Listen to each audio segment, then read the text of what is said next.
Atenção, porque vai começar a aula de língua portuguesa.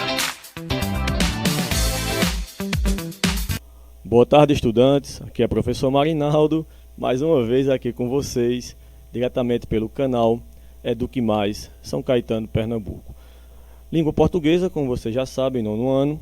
Nós vamos hoje, gente, dar continuidade aos nossos estudos relacionados aos gêneros textuais, né, os textos jornalísticos. Então, seguindo aqui com o nosso slide. Antes, né, lógico, quase esqueço de comentar com vocês, a correção da atividade da aula 3, certo? Então, vê só, pessoal. Aqui, atividade simples de memorização, tá certo? Apenas um exercício para que nós façamos a diferenciação entre linguagem denotativa e a linguagem conotativa. Vamos às questões, aos enunciados aqui.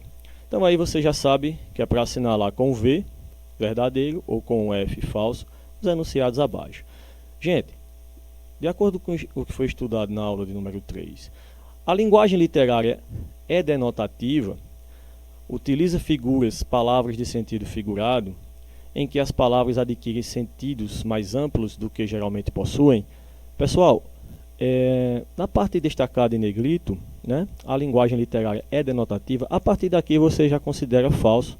Não necessariamente haveria necessidade de ler todo o restante do enunciado, porque vocês sabem muito bem que a linguagem denotativa é aquela linguagem direta, objetiva, não é? É uma linguagem que não faz uso de figuras.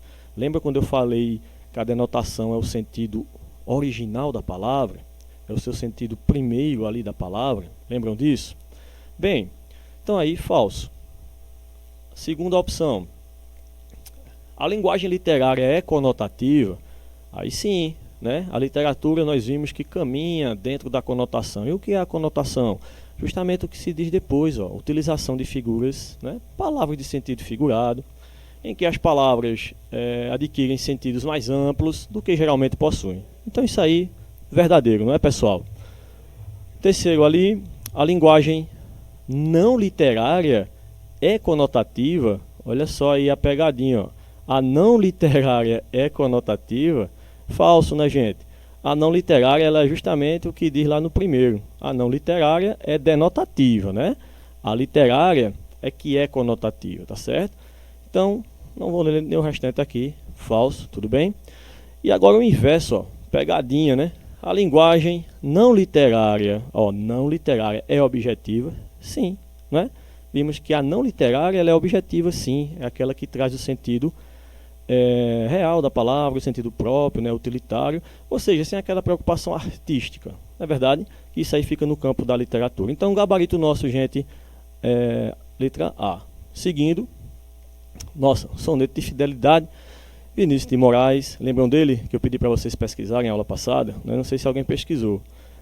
Aqui, gente, nós temos um soneto e, logicamente, a sua distribuição aqui dos versos está de uma forma para ficar mais, ocupar melhor o espaço do slide. Entretanto, sabemos que o soneto tem uma estrutura, né, de 14 versos aí, poéticos, né, uma distribuição em estrofes de 2 quartetos e 2 tercetos, tá? Só explicando por que não está desta forma aqui, tá, gente? Então, o nosso foco agora não é estudar o soneto, entretanto, nada impede que possamos trabalhar desta forma aqui, uma vez que entendamos que cada verso ali está iniciando com a maiúscula, terminando a minúscula, a maiúscula seguinte já é um outro verso, tá? Só para esclarecer o porquê de que está este soneto desta forma, tá bom, gente?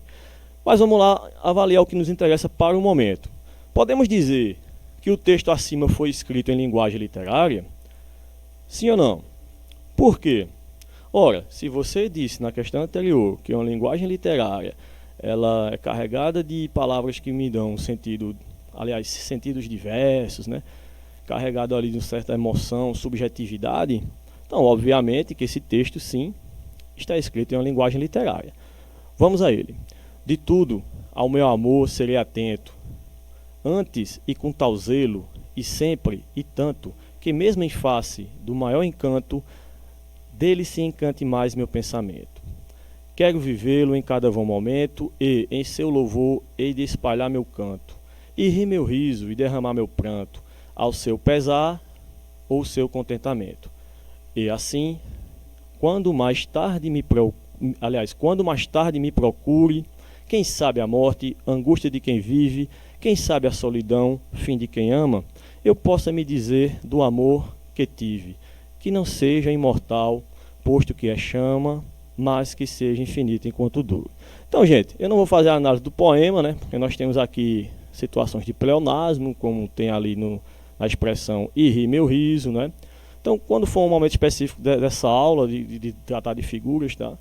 Nós vamos especificar isso aí. Tem a questão do paradoxo também, né? Quando uma coisa que é infinita enquanto dure, se ela é infinita, ela não tem tempo, né, aliás, de durabilidade. Então é bem interessante quando formos trabalhar esse momento de poesia, vamos ver essas situações aí mais detalhadas, né?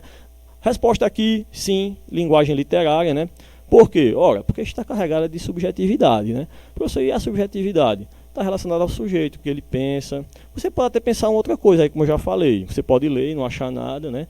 Que eu acho assim, na minha opinião, é um tanto difícil você ler um poema como este e não trazer nada consigo ali, né? Bom, letra B. De que fala esse texto, pessoal? Pensa aí um pouquinho. Fala sobre o quê? Do cuidado, né? Do cuidado para com a pessoa amada, não é verdade? Olá, ó, de tudo ao meu amor serei atento, antes com tal zelo e sempre e tanto. Gente, zelo é um modo. Se você é zeloso com alguém, você ama. Sempre, tempo, ou seja, sempre está ao lado da pessoa amada. E tanto, você tem aí a intensidade, né? Então aí, logicamente, esse texto, para mim, né? Aí eu estou dizendo para mim, está falando dos cuidados para com a pessoa amada, né? E vimos que Vinícius, né? Semana passada, nós vimos que foi um cidadão que teve muitos relacionamentos, né? Não é verdade? Podemos dizer que trata somente de experiências individuais do seu autor, ou há algo nele parecido com o que sentimos? Eu, particularmente, digo que trata das experiências também, assim, pode ser experiências individuais dele, lógico, mas parece também com algo que sentimos, né? Eu, graças a Deus, né, sou um ser humano que também sinto amor, né? As pessoas olham para mim com essa cara de carranca e podem pensar que não. Ah, esse homem aí deve ser muito rude, que não. Talvez aquela frase que os brutos também amam, pronto. Eu também sinto amor, então coloco aí como resposta também, né? Claro, a resposta é pessoal, mas coloco algo parecido com o que sentimos também, ou pelo menos com o que eu sinto, não é verdade? Então é isso, gente. É basicamente essa análise aí para o momento, tá? Então, só para exercitar mais um pouco aqui, D para detonação, aliás, D, né? E C, conotação. Então, você já sabe que denotação é a linguagem objetiva, né? O sentido próprio da palavra. Então, você está caminhando ali, tal, por uma bela rua, vê uma praça, e aí diz para alguém, né? Ou pensa, faz aquele monólogo, né? As flores lindas da primavera já apareceram, né? Então aí, gente, denotação, né? O cidadão está olhando ali, vendo as flores que já apareceram na primavera. Mulheres são frágeis flores. Mulheres são flores, né? Então veja aí uma linguagem carregada de subjetividade, né? Então, conotação, sentido não real, né? Os cães ferozes latem pouco. Bom, e aí, literalmente, né? Denotação, sentido real da palavra. E pobres ladrões, cães da noite perdida e vã. Conotação, porque aí você tem ladrões como comparativo aí a cães, né? Ah, professor, eu não estou vendo aqui o elemento de comparação.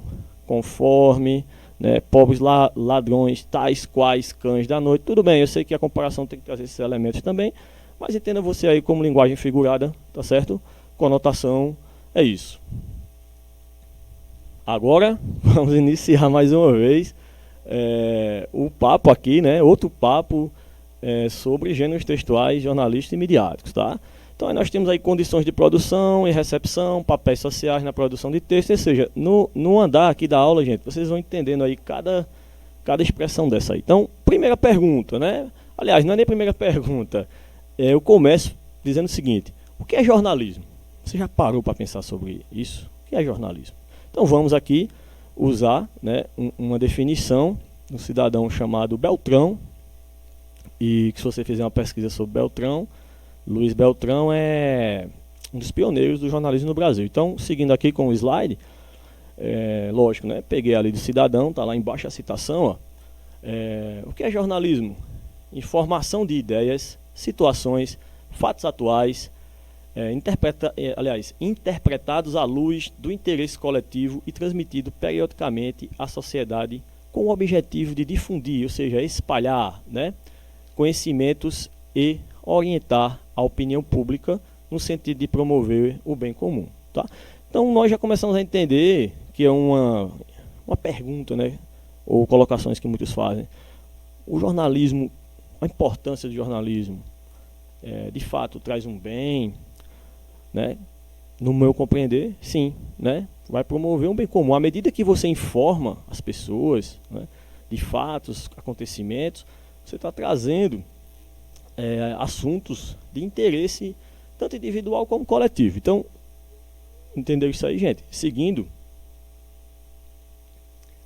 nós temos aqui, né, duas senhoritas. Então nós temos agora que nós vamos trabalhar mais especificamente dentro do texto jornalístico, mais uma vez, o campo informativo, opinativo e interpretativo. Não necessariamente nessa ordem, tá, pessoal? Tanto faz aí começar por informação, a opinião e a própria interpretação, que nós vamos ver que interpretativo trata-se da reportagem. Então aí só para ilustrar, né, uma senhorita fazendo aí de repente uma reportagem ou até uma entrevista, né, que já vimos estes gêneros em outras aulas. Seguindo, nós vamos ver aqui, ó, para só trazer para nós uma ilustração, né, temos vários jornais de circulação em nosso país, né, inclusive eu pedi na primeira aula que vocês fizessem um trabalho de pesquisa sobre o surgimento do jornal no Brasil. Não foi isso? Então, eu acho que vocês, ao fazerem essa pesquisa, devem ter encontrado vários jornais aí em nosso país em circulação. Então, seguindo aqui com o nosso trabalho, mais uma vez, textos jornalísticos, né? A função do jornal é basicamente a comunicação. É um dos meios mais rápidos de ficarmos informados a respeito do que acontece no mundo. Então, dentro do jornal há várias seções, que já vimos isso, né, gente? Que, por sua vez, abrigam vários tipos de texto, tá? Então, só para trazer aqui, novamente, refrescando a nossa memória, seguindo com o nosso trabalho, temos os tipos de gêneros jornalísticos aqui, tá? O informativo, então eu tenho exemplo, a notícia, a nota, o release, né?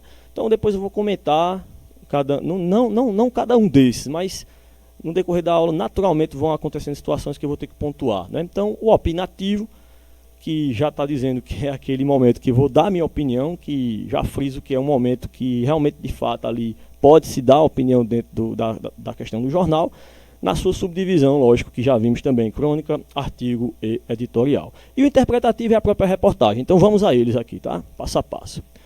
O opinativo, gente, é o que os jornalistas adoram, né?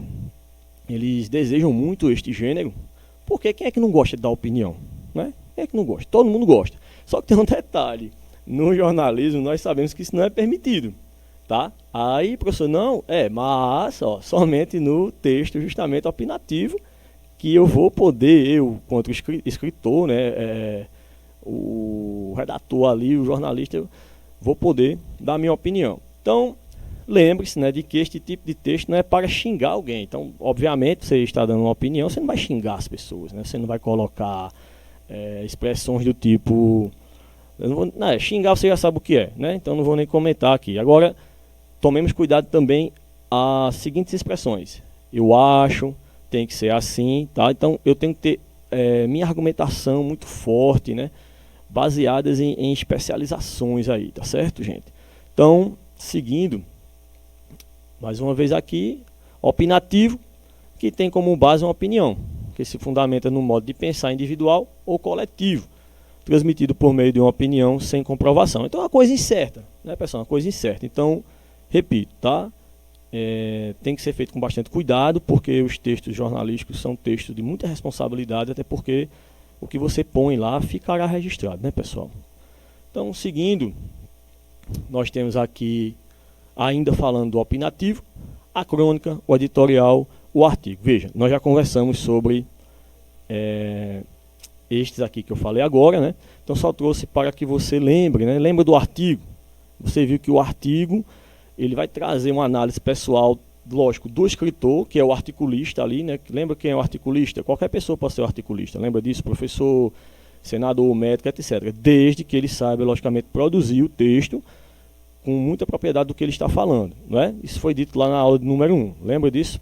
O editorial, ele também é um texto que traz o posicionamento a respeito, né, de um determinado tema, mas tem um detalhe, ele vai trazer o posicionamento do veículo ali, né, do jornal, não é verdade?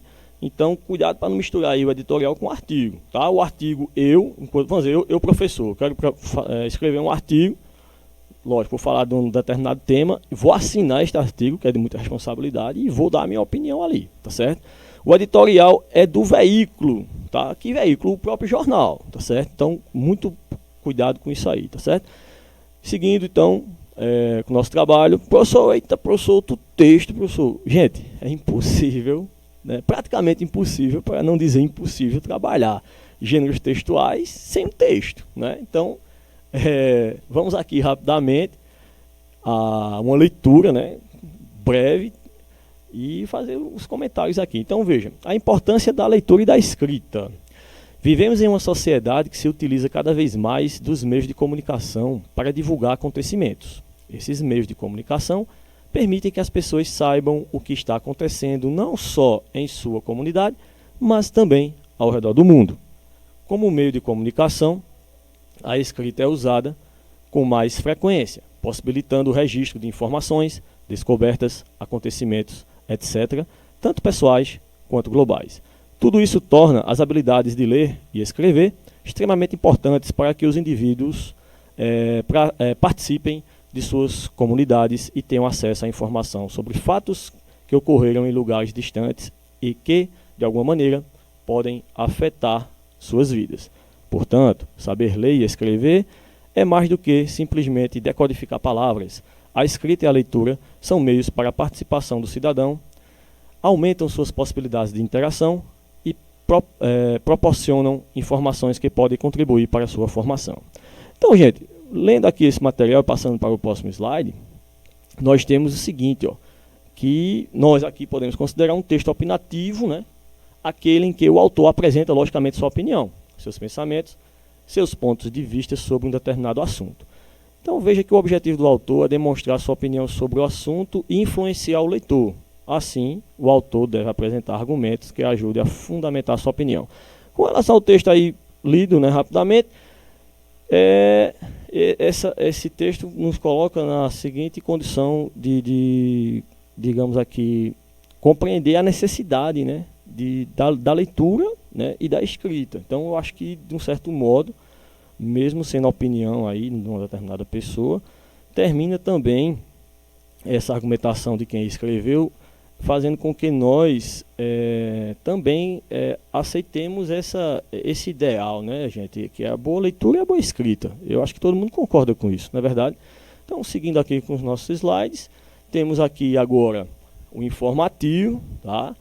Que é a base do jornalismo. Olha, jornalismo, você viu lá na definição de Beltrão, né? Informar, né? Trazer notícias ali, informações sobre determinados fatos, né? Então, vai passar, logicamente, como eu já falei, informação, exatamente como ela é, viu, gente? Aí tem outro detalhe, né? Aqui eu não vou mexer em nada, né? Aqui é um texto informativo, eu não posso alterar esse texto, alterar o que aconteceu lá num determinado local, né? Não pode sofrer interferência de terceiros, tá?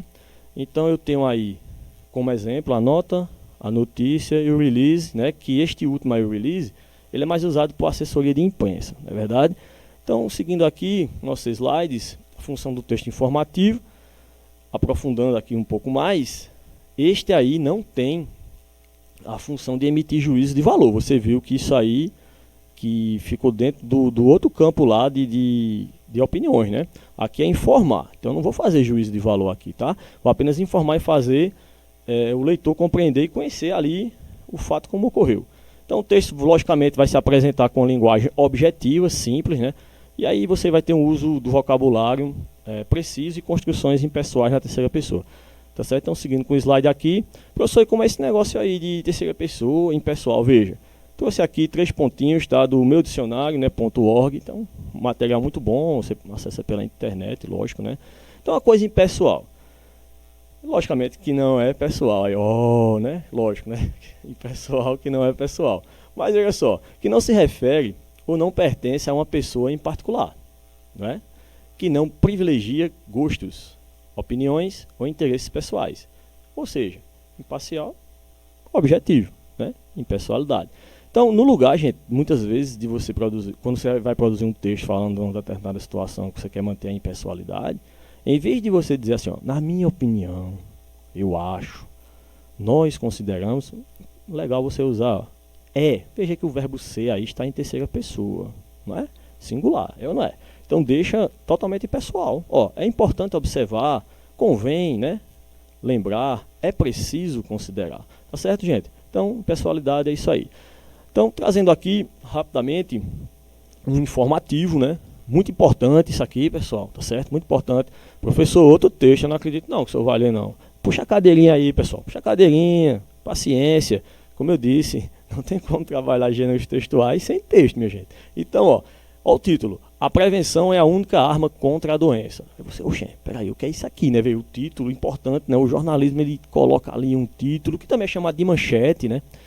Que já tem que despertar o interesse do leitor, né? Senão, o cara, rapaz, não vou ler não. Que prevenção é essa? É a única arma contra a doença. Que doença? Então vamos lá, o texto informativo, ó.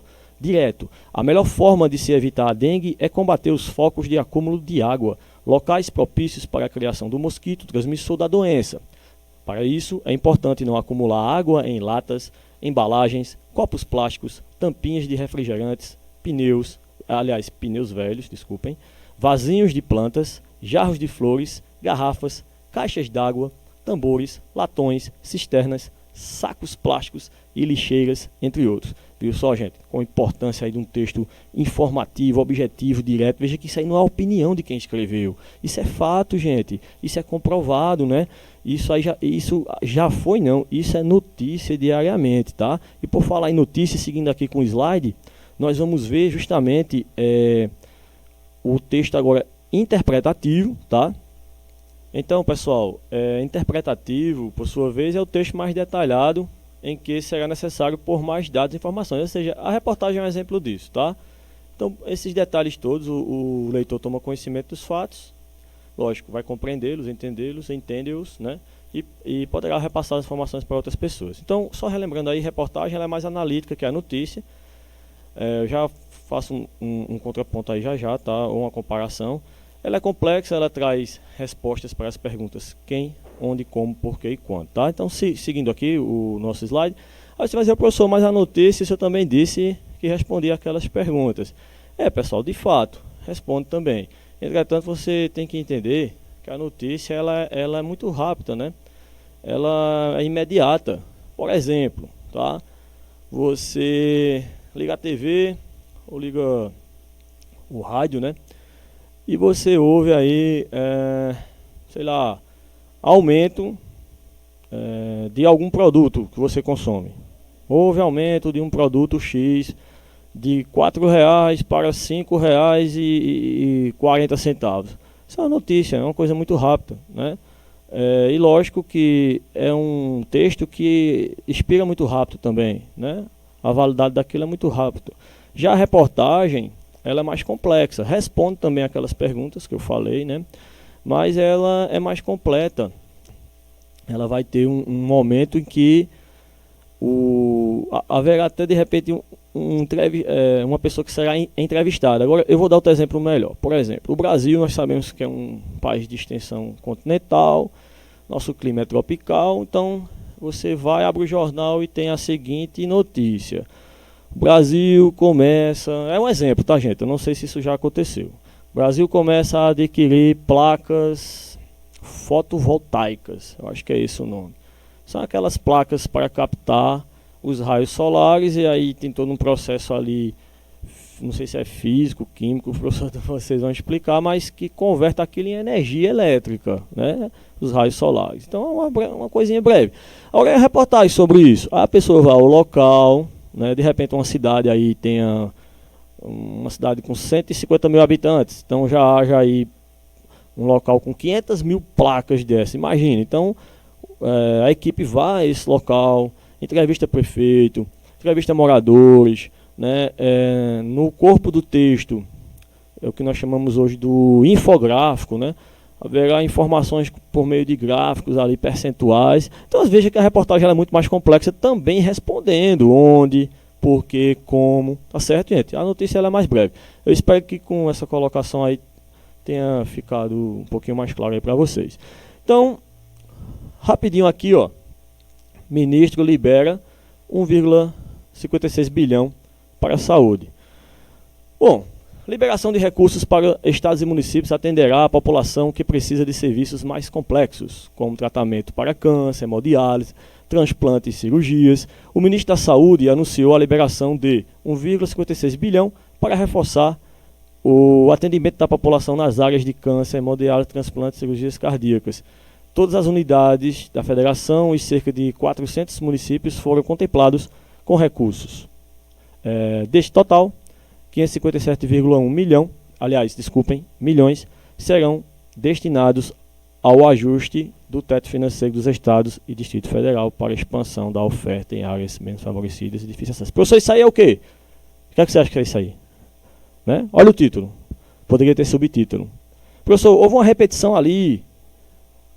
É porque, gente, o primeiro parágrafo ele traz a parte mais importante da notícia. Depois ele pode até repetir, fazendo o desmembramento do que foi, do que está sendo noticiado. E veja que embaixo eu tenho lá a minha fonte, né? Então é uma notícia. Pode virar uma reportagem? Claro. Aí é aquilo que eu falei. Vamos para o local que chama in loco, né? Quem é o ministro? Vamos lá. Onde é esse lugar? Pegar alguns municípios, né?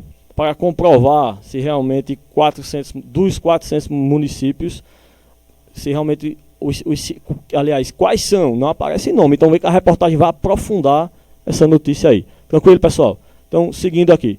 Gente, estamos próximos de finalizar, mas aqui é rapidinho só para lembrar, tá? Aquela pesquisa, né, que eu pedi que vocês fizessem, eu só aqui trouxe para refrescar a memória de vocês, tá?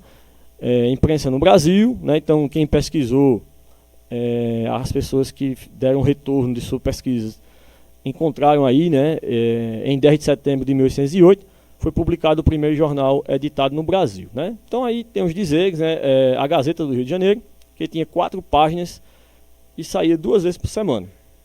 Então, trago aqui, gente, informação importante, lá embaixo, que muitos dos mais importantes escritores, poetas brasileiros, começaram nos jornais, pessoal, né?